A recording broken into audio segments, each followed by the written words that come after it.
Juan Kapitulo 6, versikulo 35. Si Jesus miingon kanila, "Ako mao ang pan nga naghatag sa kinabuhi. Ang muari kanako dili nagayod gutomon, ug ang mutuo kanako dili nagayod uhawon." Pan sa kinabuhi.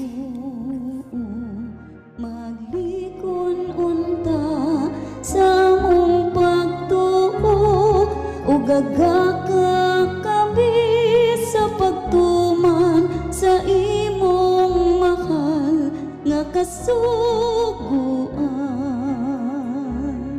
Ang Ginoo man naa kaninyo.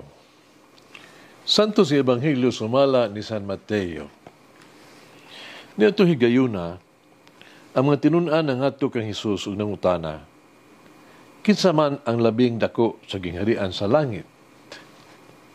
Si Jesus mitawag usa ka bata, ipatindog niya sa tubangan nila, miingon siya, "Hinumdumi kini, gawas kun mausab kamo ug mahimong sama sa mga bata.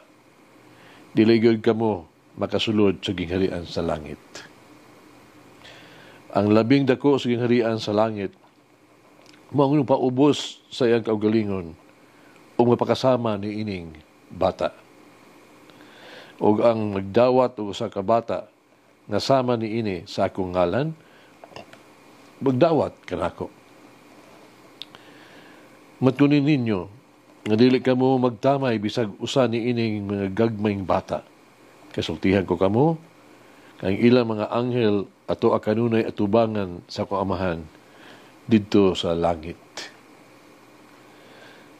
Sa inyong hunahuna, unsa may buhaton sa usa ka tawo kung kawad-an siya o usa sa iyang itawag usa ka gatos ka mga karnero.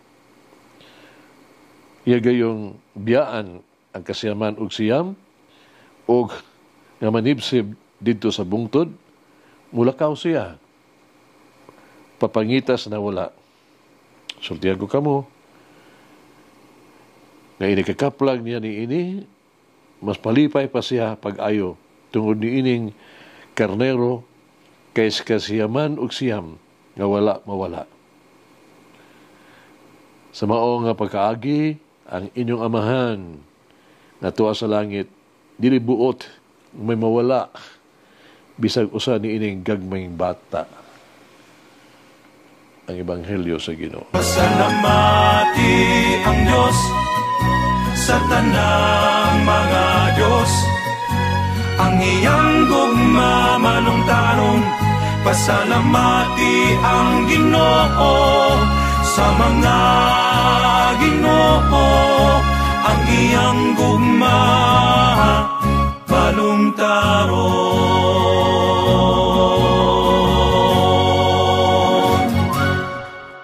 Sa kultura, sa katilingban sa mga Hudiyo, ang mga bata sa mga babae, murag wala sa kwenta, wala tagag importansya. Gisip sila nga ikaduhang second class citizen ba nga suranon. Apan dinhi si Ebanghelyo karong adlaw, kumatud-an ni Jesus ang dignidad sa mga bata. Yang ipadayag ang ilahang kaimportante. Ikuha niya ang mga bata isip modelo alang ni adtong gustong mahimo bantugan. Nganong mga bata? Ngan. Dunay duha ka butang tungod bahin kanila. Una, ang usa ka bata isip itawag tog walay mahimo. Helpless. Walay gahom, huyang. Kanunay silang nagsalig sa ilahang ginikanan. Kanunay silang tawag sa ilahang ginikanan, labi na kung sila adunay panginahanglan sa kinabuhi nga butang. Kung sila mubati nga inusara o hadlok, kung sila kamatikod sa kapiligruhan, sila dayon musampit sa ilang inahan.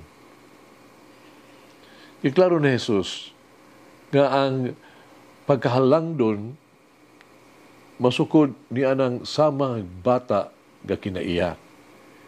Kinahanglan magsalig kita kanunay sa Dios. Kinahanglan kanunay kitang mutawag kaniya. Kung kita nag-inusara sa walay Dios sa atong kiliran, kita usab walay kay mahimo, walay tay gahom.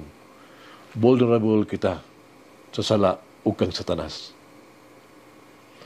Atong importansyang gibase sa tuang pagsalig sa gahom o sa pwede providensya sa Dios, dili sa itong kaugalingon.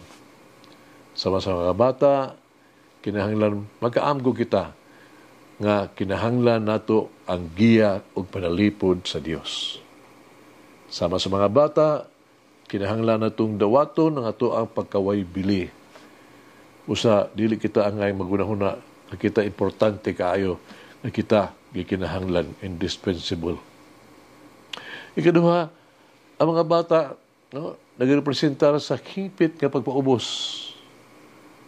Gidawat dayon nila ang ilahang limitasyon. Hibalaan nila nga dili nila maghimo ang mga butang nga sila ng usa. Kinahanglan nila ang ilahang magirikanan, kinahanglan nila ang ilang giya, aron hibalaan nila ang kinahanglan nilang sundon. Gidawat nila ang kinahanglan nga sila disiplinahon, kontrolahon pagani. Unhibalaan nila o gidawat ang gikinahanglan nga sila gyud maminaw. Sama sa mga bata, magkinahanglan kita sa tabang sa Dios.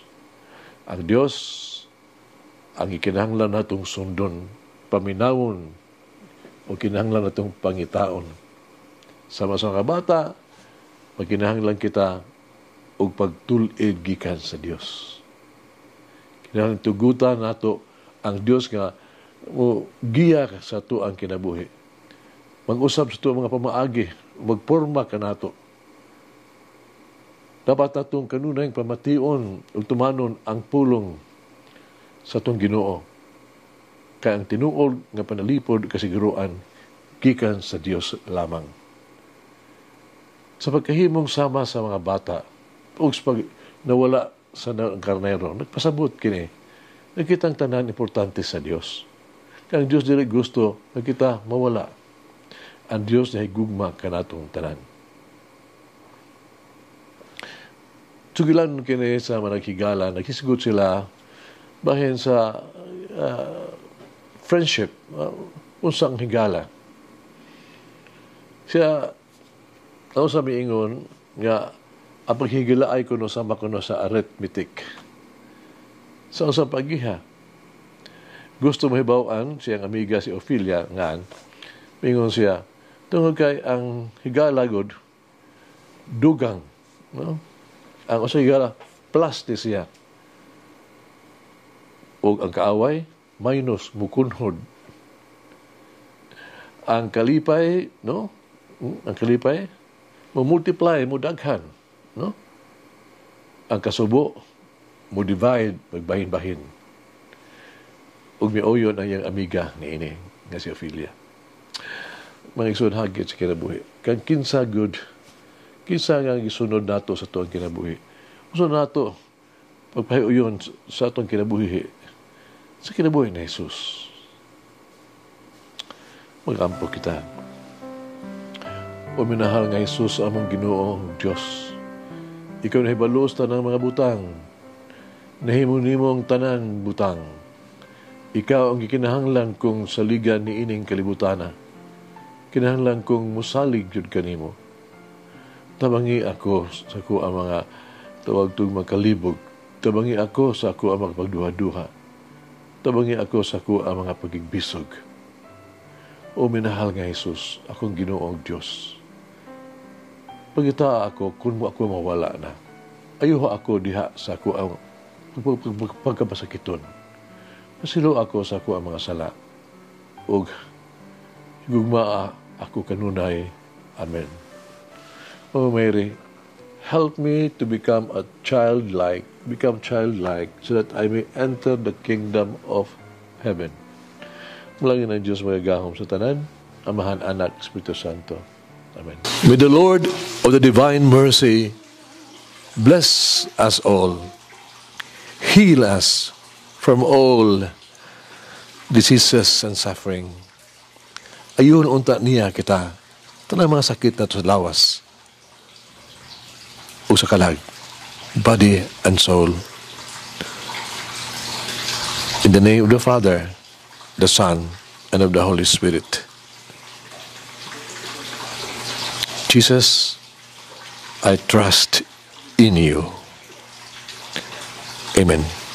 Whoever eats the bread of life will never hunger, says the Lord.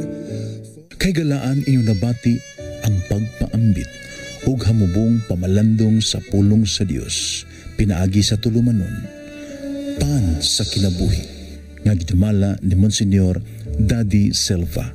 Hangtod na usab sa sunod higayon, daghang salamat.